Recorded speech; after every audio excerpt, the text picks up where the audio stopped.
ሰላም ጤና ይስጥልን ውድ ቤተሰቦች፣ እንግዲህ ዛሬ የምንነጋገርበት ወይም የማሳያችሁ የተቀናጀ የሲቪል ሰርቪስ የመረጃ አያያዝ ስርዓትን ወይ ደግሞ ኢስሚስ ኢንቴግሬትድ ሲቪል ሰርቪስ ማኔጅመንት ኢንፎርሜሽን ሲስተም የሚለውን ሲስተም በጋራ እናያለን ማለት ነው። እንደ መግቢያነት አንዳንድ ነገሮች እናውራ። ስለዚህ የፌዴራል ሲቪል ሰርቪስ ኮሚሽን በመንግስት ተቋማት በስራ ላይ ያለውን ኋላ የመረጃ አደረጃጀት የአሰራር ስርዓት እንዲሁም ከተቋማት ጋር የሚያደርገውን የመረጃ ልውውጥ ለማዘመን የተቀናጀ የሲቪል ሰርቪስ መረጃ አያያዝ ወይም ኢንቴግሬትድ ሲቪል ሰርቪስ ማኔጅመንት ኢንፎርሜሽን ሲስተም ተግባራዊ እያደረገ ይገኛል ይላል።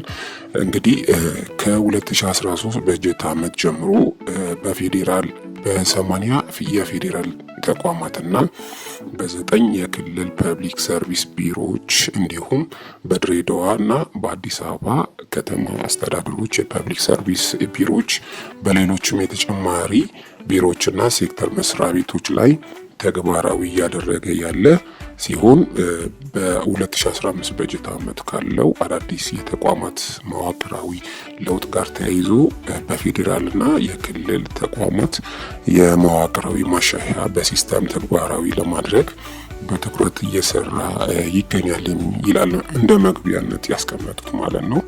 ዋናው የፕሮጀክቱ ዓላማ ብለው እንግዲህ ያስቀመጡት በመንግስት ተቋማት የስራ ላይ ያለው ኋላ ቀር የሰው ሀብት መረጃ አያያዝና የአሰራር ስርዓት በአገልግሎት አሰጣጥ ሂደቱ በኢንፎርሜሽን ቴክኖሎጂ እንዲታገዝ በማድረግ በተቋማት ቀልጣፋና ዘመናዊ የሲቪል ሰርቪስ የአሰራር ስርዓት መዘርጋት ነው።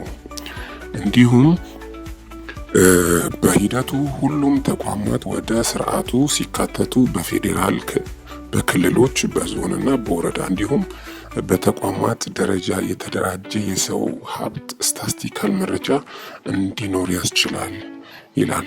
ስለዚህ ይሄኛው እንደ መግቢያ ነው። ብዙም እንትናላችሁም እኔ ማሳያችሁ የተግባር ስልጠናው ነው ማለት ነው።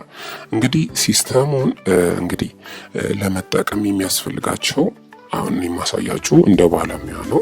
ሲስተሙን ለመጠቀም ምን እናድርግ ነው። ስለዚህ ሲስተሙን ለመጠቀም መጀመሪያ የሚያስፈልጋችሁ ወረዳኔት የሚባል ኔትወርክ አለ። ከቴሌ በአይቲ ባለሙያዎች አማካኝነት የሚገባ ነው። እሱ ኢንፍራስትራክቸሩ ኔትወርክ ሊኖር ይገባል ማለት ነው በተቋማችሁ። እንዲሁም ወደ ሲስተሙ ለመግባት ሁለት አማራጮች ይኖረናል። አንደኛው በአይፒ አድሬስ የሲስተሙ አይፒ አድሬስ አለ ማለትም 172.30.102.40 ወይ ደግሞ በዶሜን ኔም እዚህ ጋር በተጠቀሰው እዚህ ጋር እንደምታዩት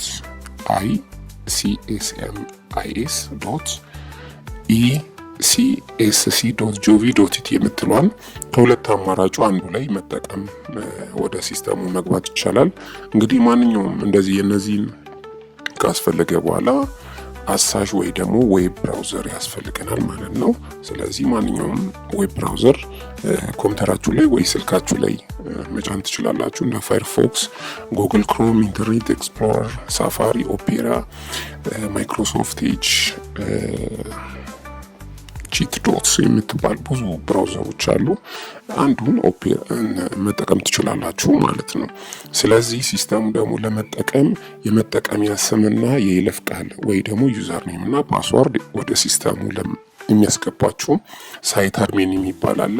እንደ ተቋማችሁ ሊለይ ይችላል። አንድ አይቲ ባለሙያ ወደ ሲስተሙ ያስገባችኋል፣ ይመዘግባችኋል ማለት ነው።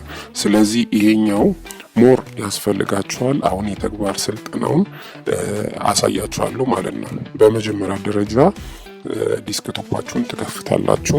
እሺ ኢንቫይሮንመንታችን ላይ ዲስክቶፕ ኢንቫይሮንመንታችን ላይ ሾርትካት ሊኖር ይችላል። ጉግል ክሮም ይኖራል። የተለያዩ ብራውዘሮች እንከፍተዋለን ብራውዘሩን። ከዛ በኋላ ከከፈትን በኋላ ቶፕ ላይ ዩአርኤል ቦክስ አለች። እዛ ላይ ነው ብዙ ጊዜ የምንጽፈው። ሰርች ቦክስ ከታች ካለ እዛ ላይ ባትጽፉት። በመቀጠልም አይፒ አድሬስ እንጽፋለን 172.102.40 የምትሏን እንጽፋለን። ወደ ውስጥ ይገባል። ኢንተርፌሱ እንደዚህ ነው። በመቀጠልም በዶሜን መግባት እንችላለን። ከሁለት አማራጭ አንዱ መጠቀም እንችላለን ማለት ነው። ስለዚህ ወይም በአይፒ አድሬስ ወይ ደግሞ በዶሜን ወደ ውስጥ እንገባለን። በመቀጠልም እንግዲህ እንደምታዩት የተለያዩ እንትኖች አሉ፣ ሊንኮች አሉ። ኢንተርፌሳቸው በፌዴራል ደረጃ የተሰራ ስለሆነ በየክልሉ መግባት እንችላለን። ነገር ግን ሲቲ አድሚኒስትሬሽን አዲስ አበባ ከሆነ አዲስ አበባ የምትሏን፣ የክልሎች ከሆኑ የራሳቸውን ሊንክ በመጫን ወደ ሲስተሙ መግባት ይችላሉ ማለት ነው። ስለዚህ ከገባን በኋላ ምንድነው ዩዘር ኔም እና ፓስወርድ አለን ማለት ነው። ይሄኛው ከሳይት አድሚን ክሬት ይደረግልናል። እሱ እንደ መጀመሪያ ዩዘር ኔም ካስገባን በኋላ ለመጀመሪያ ጊዜ የምትጠቀሙ ከሆነ ሲስተሙ ፓስወርዱ ፍሪ ነው። ሳይት አድሚን ክሬት ሲያደርግላችሁ ዩዘር ኔማችሁ ብቻ ነው ክሬት የሚያደርግላችሁ። በቀጣይ ዝም ብሎ ኔክስት ታይም ላይ ስገቡ ነው ፓስወርድ የሚጠይቃችሁ። ዩዘር ኔማችሁን ትጽፋላችሁ። ከዛም ሎጊን ብላችሁ ወደ ሲስተሙ ስትገቡ የሚመጣላችሁ ኢንተርፌስ ቼንጅ ፓስወርድ የሚል ነው። ስለዚህ ቶፕ ላይ ኦልድ ፓስወርድ የምትሏ ላይ ምንም አናስቀምጥም፣ ምክንያቱም ፓስወርድ ስላልተሰጠው ማለት ነው። ስለዚህ ከታች ኖርድና ኒው ፓስወርድ የምትሏ ላይ የራሱ የዚህ ሲስተም ፓስወርድ ፖሊሲ አለው ማለት ነው። እሱን ማየት እንችላለን። ፓስወርድ ዱሬሽን አለው። ፓስወርድ ሚኒመም ሊንግዝ ኤንድ ማክሲመም ሊንግዝ ያው መስጠት የሚገባ 8 ዲጂት ሚኒመሙ በትንሹ ከ8 በታች መሆን የለበትም።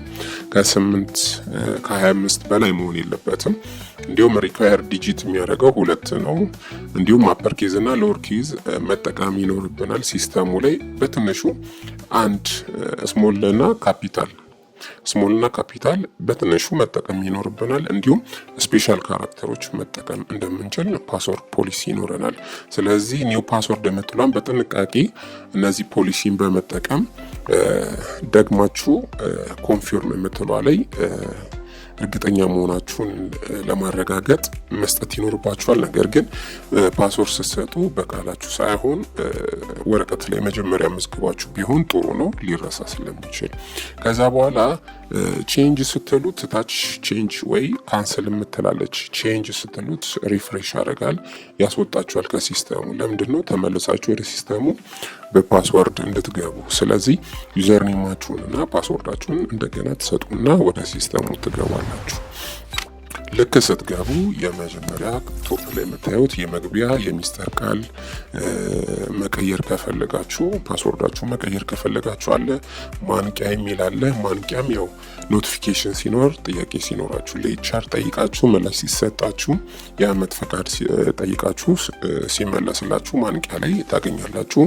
እንዲሁም የፎቶ ክምችት፣ የቪዲዮ ክምችት፣ የሰነዶች ክምችት፣ የተለያዩ ነገሮች ሲኖሩ እዛ ላይ ሊንኩን በመጫን ማግኘት ትችላላችሁ። እንዲሁም ወቅታዊ መረጃ ክምችት ሲኖር እዛ ላይ ሊንኩን በመጫን መረጃ የምታዩበት አግባብ አለ ማለት ነው። ነገር ግን አሁን እኛ የምናየው እዚህ ጋር ራስ አገዝ አገልግሎት የምትሏን የአመት ፈቃድ መጠየቂያ፣ ጥቆማ ማቅረቢያ፣ ቅሬታ፣ አቤቱታ፣ ይግባኝ፣ የአስተዳደር ፍርድ ቤት የዛሬ ቀጠሮ እንኳን ቢኖራችሁ የአስተዳደር ፍርድ ቤት በዚህ ሲስተም አማካኝነት ማየት ትችላላችሁ። ውሳኔ ያገኙ የተለያዩ ነገሮች፣ የግል ታሪክ ማየት ትችላላችሁ። የስራ ልምድ ደብዳቤ መጠየቂያ፣ እንዲሁም ማንቂያ፣ የተለያዩ እንትኖች አሉ። እነዚህ ነው ዛሬ የምናየው። የአመት ፈቃድ መጠየቂያ እንዴት እንደምንችል ለኤችአር በሲስተም መጠየቅ እንዴት እንደምንችል ነው የምናየው ማለት ነው። እንግዲህ የአመት ፈቃድ መጠየቂያ የምትሏን ክሊክ እናደርግና ወደ ሲስተሙ እንገባለን። የአመት ፈቃድ ያው እንግዲህ ስታዩት የአመት ፈቃድ ከመጠየቃችሁ በፊት የአመት ፈቃድ መኖር ማለት የአመት ፈቃድ ሊኖራችሁ ይገባል ማለት ነው። ስለዚህ እሱ የምታዩት ትንሽ ዝቅ ብሎ ባላንስ የምትላለች። ስለዚህ አሁን በዚህ አካውንት ስናይ የ2017 30 ቀን አለው፣ የ2016 30 ቀን አለው፣ እንዲሁም የ2015 29 ቀን አለው ማለት ነው። እንዲሁም አጠቃላይ 89 ቀን ይኖራል ማለት ነው። ስለዚህ ብዙ ጊዜ ስንጠይቅ የአመት ፈቃድ ከመጨረሻው የአመት በጀት አመት ይሆናል ከ2015 እሱ ሲያልቅ ነው ወደ 2016 እያለ የአመት ፈቃዳችንን የምንጨርሰው። ስለዚህ በዚህ ሴንስ ስንሄድ የአመት ፈቃድ መጠየቂያ የምትሏን ክሊክ ስናደርግ የሚመጣልን እንደዚህ አይነት ይሆናል። የበጀት አመቱን እንግዲህ ቀደም እንዳልኳቸው የ2015 እንሞላለን። እንዲሁም ቀን የምትሏን የምንጠይቅበት ቀን ከኮምፒውተራችን ከሲስተሙ ነው ከራሱ ነው። እሱን አንነካውም። የአመት ፈቃድ አይነት የምትለዋን የተለያዩ የአመት ፈቃድ አይነቶች አሉ። ነገር ግን እኛ የምናየው የአመት እረፍት የምትለዋን የአመት እረፍት ለማረፍ ክሊክ ኮምቦ ቦክስ አለች። እሷን ኮምቦ ቦክስ ሊስት የምታደርግ ማለች ማለት ነው። የአመት እረፍት ምትሏን ክሊክ ስናደርገው የአመት አይነቶችን ይዘረዝርልናል። ስለዚህ የአመት እረፍት ምትሏን ክሊክ አድርገን እንወጣለን ማለት ነው። ስለዚህ ወረታች ስንወርድ ደግሞ ሙሉ ቀናት የምንወጣ ከሆነ ፈቃዳችንን የሙሉ ቀን የምትሏን ቀንን እንሰጠውና ከዛ በኋላ ከሚለውን ከመቼ ጀምሮ ነው መውጣት እየፈለግን የምትሏን የሚያመለክት ቦክስ ነው። ስለዚህ የአመት ፈቃድ ከመውጣታችን በፊት ነው ሊሞላ ይገባው። ከሳምንት በፊት ብትሞሉ ጥሩ ነው። ምክንያቱም አንዳንዴ አለቆቹ ወይም ኃላፊያችሁ ላያዩት ይችላሉ፣ ወይ ደግሞ ለስራም ላይኖሩ ስለሚችሉ ቀድማችሁ በሲስተሙ ብትጠይቁ። ምክንያቱም ዛሬ ብጠይቅ ነገ አፕሩቭ ላይሆን ስለሚችል ማለት ነው። መጠየቅ ያለባችሁ ቀደም ብላችሁ ነው። ስለዚህ ከምትሏን ከሞላን በኋላ እስከምትሏን ምንም አናስገባም። ዲሴብል ነች። አስላ ምትሏን ብቻ ክሊክ እናደርገዋለን። ለምንድን ነው ራሱ የምንወጣበትን ቀን ከሰጠነው ራሱ 10 ቀን አስልቶ ቀኑን ይነግረናል ማለት ነው። ከዛ በኋላ እንወጣለን ማለት ነው። ነገር ግን አንዳንዴ ግማሽ ቀን ልንወጣ እንችላለን። የአመት እረፍታችን ልንጠቀም እንችላለን። ስለዚህ ጠዋት እየሰራን ማታ ማለት ከሰዓት ደግሞ እረፍት ልንወስድ ከፈለግን ግማሽ ቀን የምትሏን እዛ ጋር እንሄድና ቀኑን እንሰጣለን። ከዛ በኋላ ከመቼ ጀምሮ የምትሏን እንሰጣለን። ከዛ በኋላ አስላ የምትሏን ስንነካት ምንድን ነው ስንነካው እንደዚህ አይነት ፔጅ ይመጣልናል። ስለዚህ ሙሉ ጠዋትና ሙሉ ከሰዓት። ስለዚህ ይህን ከስተም ማድረግ አንችልም፣ ሲስተሙ ይከለክለናል።